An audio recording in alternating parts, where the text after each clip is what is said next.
What's up, Raider Nation? Welcome to TRU RAIDER PODCAST. I am your host, TRU RAIDER. Now, today we got a whole lot to talk about, man, and I'm gonna try to get on all these points. But first and foremost, we have to talk about the fact that the Las Vegas Raiders have signed Maxx Crosby to a 3-year extension worth $106.5 million.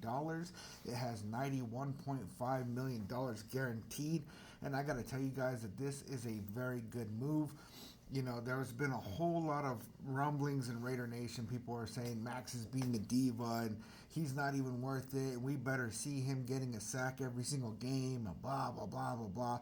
And the thing is that I think that people are being short-sighted and not really looking at the fact of what an impact Maxx Crosby really makes to this organization. Just the fact that he's so disruptive on the line, that he plays so many snaps, that he has so many pressures, tackles for loss, all these things that he's doing is great. But what he's doing in the locker room is huge. He is that guy. He is the tone setter. He is the power of example in that locker room. And the Raiders would be stupid not to hold on to this guy. This guy always says that he feels like he was born to be a Raider.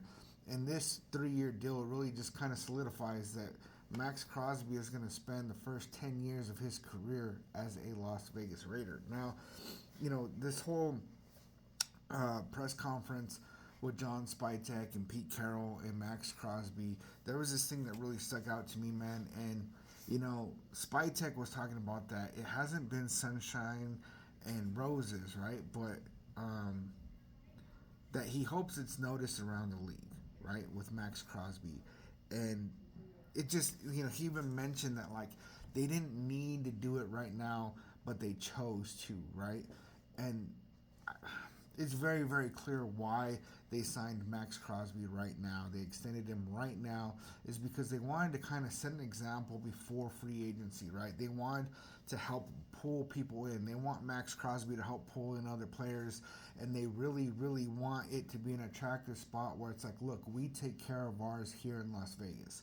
And I really, really love that they did that because there's this thing that's happening, man, where it just feels different, right? And there's been times where I feel like, okay, we're on a positive note, or we have this momentum, or da-da-da. But like right now, it feels different than I think it ever has since I've been a Raider fan, right? And that's since 2001. It's very, very much different. And there's also mention from Spytek, you know, in this press conference that there's like this tunnel vision, right? Where like everybody seems to be on the same page. Actually, it was Maxx Crosby that said it, right? This tunnel vision where it's just like everybody is just so focused in on doing the right moves in order to, you know, build a winning franchise, right? And it's really honestly feeling that way. You know, there's a whole lot that, you know, people can say negatively towards it always feels this way and da-da-da, but like really my genuine feelings is that they're doing something different. Now, whether that translates into us making playoff runs and Super Bowl runs, that's yet to be seen, right? But right now, this is looking very, very good, and I'm really, really happy that we went ahead and we extended Maxx Crosby. Now, people are saying, oh, you know, we made him the highest paid non-quarterback in the NFL and da-da-da, and there's a reason for that. Like I said, he's the tone setter. He's the guy that really, really brings in the focus of this locker room. He's a leader, and he's getting paid, they said, not for what he's done, but for what he's going to do, right? And I strongly believe in this. And I want to talk about these other moves because I'm going to make a short video, but there's a whole lot of moves that the Raiders have made today. Another move that got made was that we re-signed offensive guard Jordan Meredith. It's a $1 million deal for 1 year. This guy had 0 sacks allowed, 9 pressures allowed out of 575 snaps. And PFF ranked him as a top 10 guard. Now, people keep saying, oh, our offensive line, da-da-da, every time I go live, right? And we have actually a pretty good offensive line. And Jordan Meredith was a key piece in this, right? And he didn't get that starting left guard role until a little bit later. We had Cody Whitehair, right? Which was just an awful move. I don't ever want to see Cody Whitehair take another snap for the Raiders, right? Jordan Meredith stepped in at left guard with Jackson Power Johnson at center and did an amazing job. And I think it's really good that we're bringing him back, even though it's only a 1 year deal. Cool, prove it year, right? If he does another good season, then we need to sign him to a better deal, which surprisingly, we signed Alex Kappa, right? He came over from the Bengals, a free agent. He is a guard, and we signed him to an $11.2 million year deal for 2 years, and there's $5.5 million guaranteed. Now, this guy was ranked as like the worst offensive guard in the NFL, so I'm really confused on this signing. I feel like Jordan Meredith did more to earn that level of money than Kappa did, but I guess this guy was drafted by Spy Tech in his camp in Tampa Bay, but this guy's probably not even going to be a starter, you guys, and I'm not really sure, why we would pay that much money to a depth piece. But I'm hoping that really just Spy Tech has some inside information on why it's really a good decision to bring this guy in, and more will be revealed on that, you guys. I don't have a whole lot more to say on that, but I also gotta say another breaking news is that Garbage Minshew was informed today that he is officially going to be cut by the Las Vegas Raiders. Now, we don't know if this is going to be a post June 1st cut or if they're just going to cut him immediately. I think if they cut him immediately, we save like $6 million. And if they wait until June 1st, then it's $9 million. Either way, we're freeing up extra money.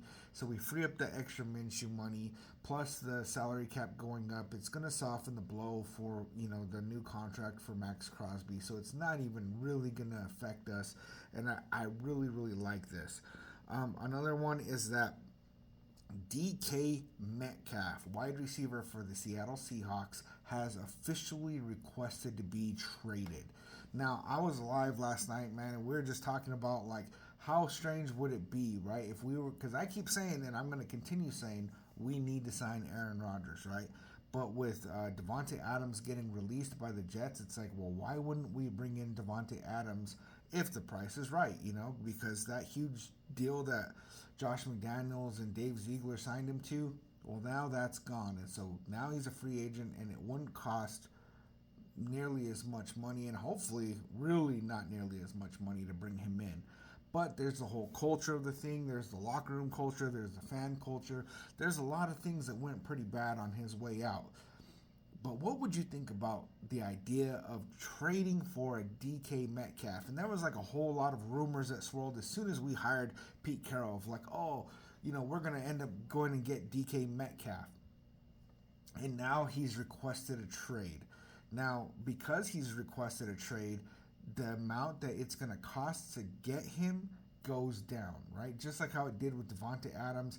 And there is a possibility that we could trade the draft pick that we got from the Jets for Davante Adams to the Seattle Seahawks to get DK Metcalf. And I got to tell you guys, man, that is an amazing plan. I would absolutely love if we went out and got DK Metcalf. Can you imagine DK Metcalf with Jacoby Myers, Brock Bowers, and then our speedsters, Trey Tucker, can still be there on the outside. And then we also, teams are calling the Raiders for Michael Mayer.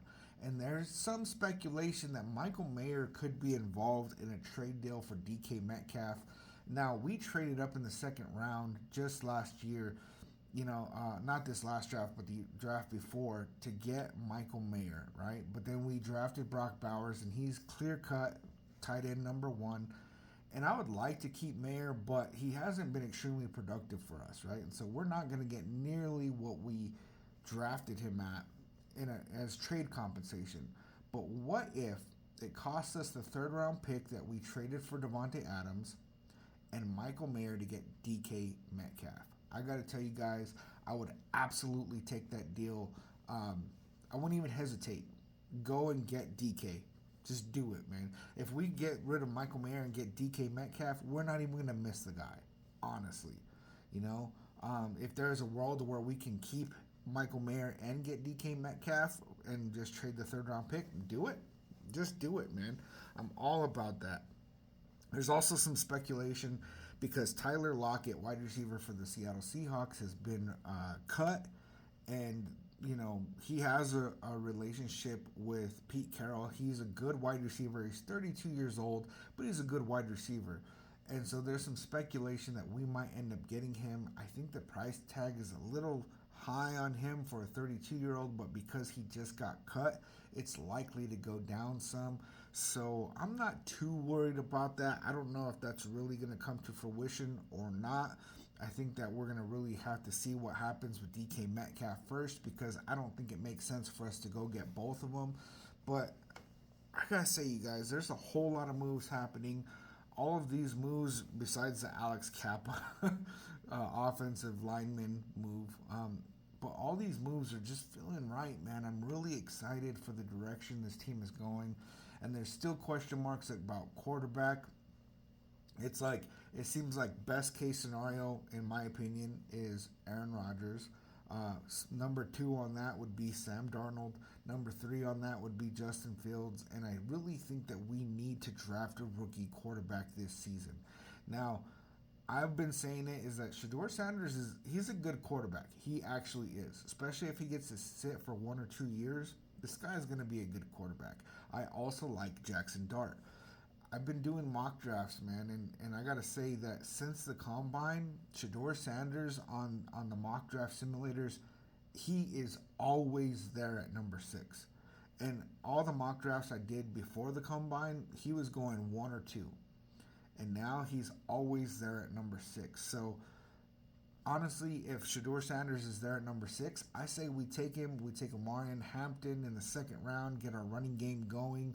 And then there's also rumors that we're tied to Najee Harris, that there's, some speculation there. I think that, Pete Carroll and John Spytek, they're going to put together a running game, and really we just need to get our quarterback, our free agent quarterback. We need a veteran quarterback. And then, bring in a rookie. That way they can sit behind the veteran for a couple of seasons. And I'm getting excited, guys. I'm getting really excited, and I don't want to be in a spot where I'm having some weird false hope. But, man, this is so much better than, Luke Getsy and Garner Minshew and, like, all the kind of moves that we saw last year. It's like, I feel like it's coming together. You guys let me know your thoughts on all these in the comments. Like always, I love you, nation. I'll catch you on the next one.